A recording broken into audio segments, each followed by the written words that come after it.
V dnešnom videu sa pozrieme na otázku, ktorá zaujíma mnohých investorov.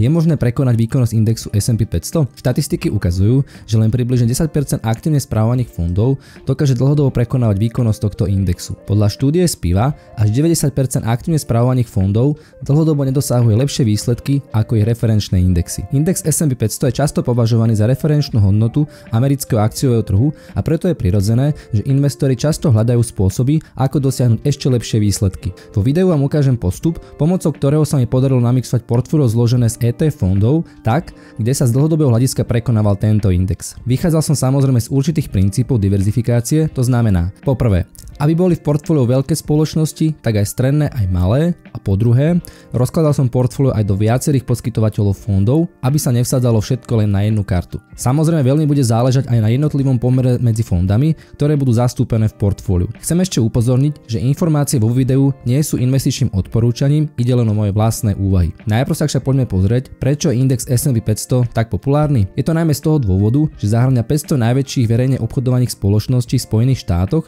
čo z neho právom robí reprezentatívneho ukazovateľa americkej ekonomiky. Môžeme v ňom nájsť veľké spoločnosti, ktoré viacerí z nás každý deň využívame, ako napríklad Apple, Facebook, Google, Microsoft, Tesla či Netflix. Pre mnohých začiatočných investorov je investovanie do tohto fondu kopírujúce tento index jednoduchým a efektívnym spôsobom, ako začať množiť svoj kapitál. Mnohí youtuberi a finančníci odporúčajú S&P 500 ako základný stavebný kameň investičného portfólia pre bežných ľudí, preto je ľahko dostupný cez rôznych brokerov a nevyžaduje aktívnu správu. Ja som však sa zamýšľal nad tým, či existuje nejaký spôsob, pomocou ktorého by sa dal dlhodobo prekonávať tento index.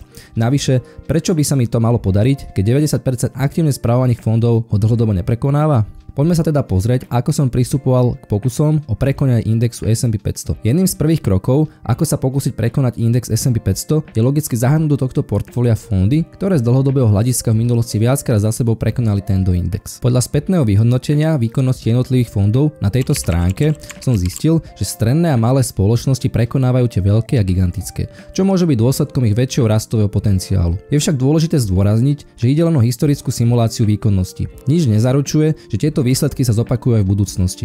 Na druhej strane, z dlhodobého hľadiska, viac rokov po sebe, sa ukazovalo, že takéto zloženie portfólia výrazne prekonávalo tento index S&P 500. Avšak platí zlaté pravidlo investovania, minulé výnosy nie sú zárukou budúcich výnosov. Navyše týmto prístupom zabezpečíme to, že takéto portfólio nebude príliš závislé iba o zopár spoločností, tak ako to je v indexe S&P 500.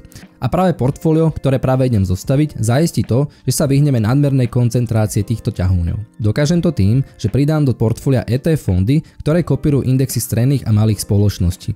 Aby som bol konkrétnejší a vrhol by som sa na výstavbu takéhoto portfólia, tak konkrétne pri tvorbe portfólia som zahrnul 50% zastúpenie Nasdaq 100, ktorý reprezentuje gigantické a veľké spoločnosti, 30% zastúpenie fondu S&P 400, to je zástupca stredných a malých spoločností, a 20% zastúpenie fondu Russell 2000, ten zastupuje malé a najmenšie spoločnosti. Pri použití u spomínanej stránky som si overil, že takéto zloženie portfólia malo v minulosti výrazne lepšie výsledky v porovnaní s indexom S&P 500. Ak by sme jednorazovo vložili v roku 2007 10 000 eur a pozreli sa dnes na výsledok historických dát, tak by bol priemerný ročný výnos tohto portfólia 13,33% per annum, zatiaľ čo index S&P 500 dosahoval len 11,81% per annum. Mierne sa však zvýšila rizikovosť portfólia, avšak pomer medzi výnosom a rizikom, ktorý udáva ukazovateľ Sharpe Ratio, je takmer rovnaký. Tento prístup mi umožnil pokryť celý americký trh a znížiť riziko prílišnej koncentrácie v jednom segmente.